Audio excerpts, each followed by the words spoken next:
দেশের স্বাধীনতা এবং সার্বভৌমত্ব। আপনারা জানেন শেখ হাসিনা যতগুলো নির্বাচন করেছিল সেখানে জনগণের অংশগ্রহণ ছিল না। শুধু তাই নয়, সেই নির্বাচনগুলো করার জন্য শেখ হাসিনাকে যারা সহায়তা যে শক্তিটি সহায়তা করা করেছিল সেটা হচ্ছে প্রতিবেশী রাষ্ট্র ভারত।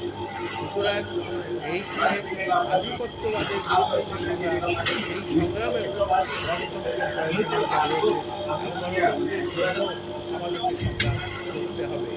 এবং আজকে বলতে হয় গণতন্ত্রের পথে কোনো রকম বাধার সৃষ্টি করা একেবারেই এই দেশের জনগণ সহ্য করবে না।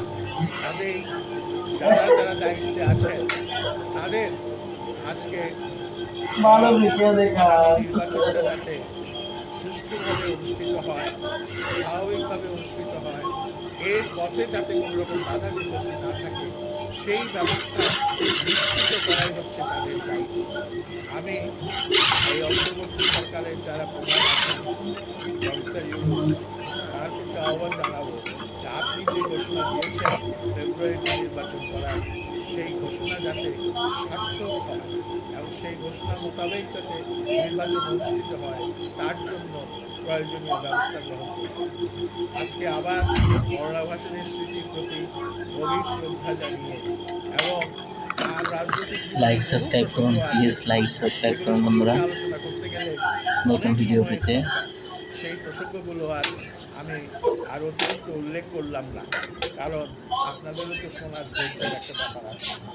তো আমরা মওলানা ভাসানীর আত্মার মাগফিরাত কামনা করব এবং আমরা দোয়া চাইব আল্লাহ যেন তাকে বেহেশতের সর্বোচ্চ আসনে প্রতিষ্ঠিত করেন এবং মওলানা ভাসানীর স্মৃতি চিরজাগরণ এবং তার যে শিক্ষা, সংগ্রামের যে শিক্ষা, দেশকে ভালোবাসার যে শিক্ষা, সেই শিক্ষায় যেন আমরা সবাই উদ্বুদ্ধ হতে পারি। ধন্যবাদ।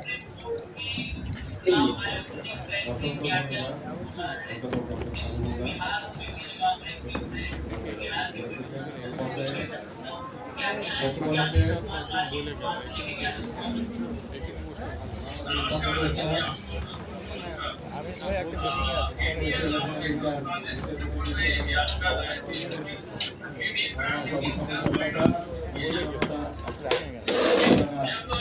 জায়গা বদল করে